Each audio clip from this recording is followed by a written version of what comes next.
नमस्कार बंधुरा संचितास कुकिंग स्टाइले नतून एक रेसिपि भिडियोते सकलके स्वागत जानाई। घरोया पद्धतिते किभाबे खूब अल्प समये सुंदर झरझरे सादा भेज फ्राइड राइस बानानो जाए सेटा आजके आपनादेर साथे शेयर करछि। आजके किन्तु आमी एकाई रेसिपिटा करछि ना, आमी आर कর্তামশাই दुजोने मिले किन्तु এই रेसिपिटा आपनादेर करे देखाबो। আজকে কিন্তু বলতে পারেন আমি একরকম ক্যামেরাম্যান। তো সবজিগুলো কিন্তু প্রথমে ও কেটে নিচ্ছে ছোট ছোট টুকরো করে। এই দেখুন সব সবজিগুলো কাটা হয়ে গেছে। এখানে আছে বিনস, ফুলকপি আর সবুজ ক্যাপসিকাম, গাজর আর নিয়ে নিয়েছি পনির। পনিরগুলো ছোট টুকরো করে কেটে নেওয়া হয়েছে। আর আমি এদিকে বসিয়ে দিয়েছি হাঁড়িতে জল গরম। আর ও এর মধ্যে দিয়ে দিচ্ছে তেজপাতা আর গোটা গরম মশলা আর দিয়ে দিচ্ছে এলাচগুলো কিন্তু একটু ফাটিয়ে তারপর দেওয়া হয়েছে। আর আমি এদিকে একটা কাজ করেছিলাম, সেটা হলো আধা ঘন্টা আগে আমি কিন্তু এখানে ফ্রাইড রাইসের যে চালটা সেই চালটা কিন্তু আমি ভিজিয়ে রেখেছিলাম। তারপরে আধ ঘন্টা পরে ভালো করে ধুয়ে নিয়ে আমি এটা জল ঝরিয়ে নিয়েছি। আর এদিকে দেখুন জলটা কিন্তু ফুটতে শুরু করেছে। এবারে এর মধ্যে ও দিয়ে দিচ্ছে সাদা তেল আর আমি এরপরে দিয়ে দিলাম ভিজিয়ে রাখা ফ্রাইড রাইসের চালটা ভালো করে এর মধ্যে সবটা দিয়ে দিলাম। তারপরে আমি একটা হাতা দিয়ে একটু নেড়ে মিশিয়ে দিচ্ছি। আচ্ছা, এদিকে কিন্তু চালটা ফুটতে শুরু করেছে।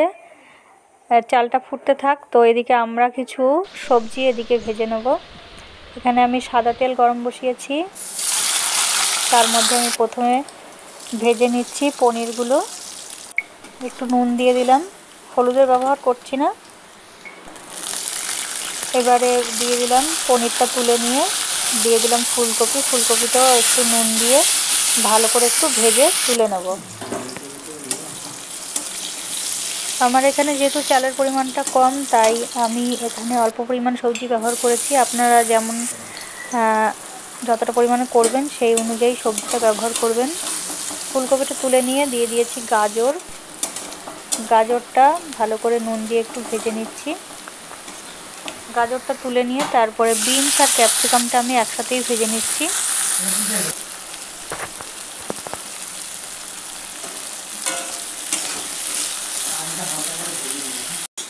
সবজিগুলো ভাজা হয়ে গেছে, তুলে নেব। আর এদিকে দেখুন চালটাও কিন্তু ফুটে গেছে। আমরা কিন্তু পুরো কুক করব না, আমরা 90% মতো রান্না করব, বাকিটা কিন্তু এমনিতেই পরে হয়ে যাবে। এই দেখুন ফ্যানটা কিন্তু খুব ভালোভাবে ঝরিয়ে নিয়েছি। তারপর একটা বড় পাত্রের মধ্যে আমি রাইসটা ঢেলে দিচ্ছি। এই দেখুন আমি এর মধ্যে কিন্তু ঢেলে নিয়েছি।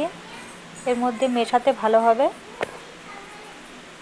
রাইসটা যদি আপনারা আরও ধবধবে সাদা করতে চান, তো রাইসটা যখন আমরা সাদা তেল দিলাম সেই সময় কিন্তু সঙ্গে একটু ভিনিগার দিয়ে দিতে পারেন, তাতেও কিন্তু খুব সুন্দর ধবধবে সাদা হয়।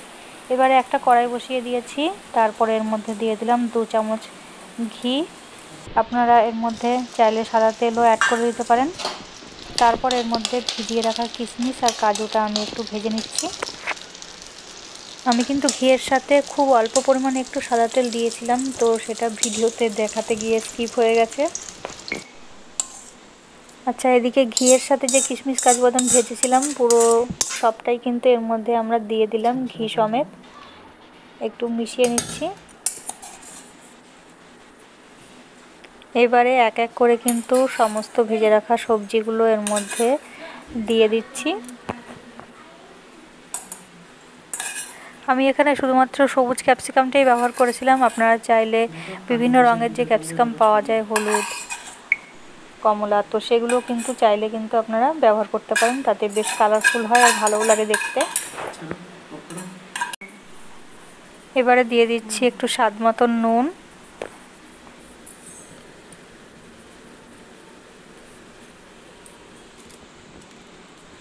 তারপর এতে দিয়ে দেবো আমি 2 চামচ মতো চিনি।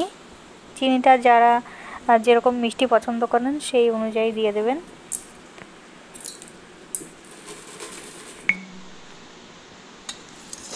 এবারে 2 চামচ দিয়ে ভালো করে ওপর নিচ করে একটু মিশিয়ে নিচ্ছি। ফ্রাইড রাইস কিন্তু ভাজা ভাত, তবে আমরা কিন্তু ভাতটাকে সেভাবে ভাজলাম না। অনুষ্ঠান বাড়িতে কিন্তু এইরকমভাবেই করা হয়, কারণ সেখানে অনেকটা পরিমাণে রাইস করা হয়, তো সেক্ষেত্রে অতটা রাইস একসাথে ভাজা সম্ভব হয় না। তো এই পদ্ধতিতে কিন্তু তারা কিন্তু করে।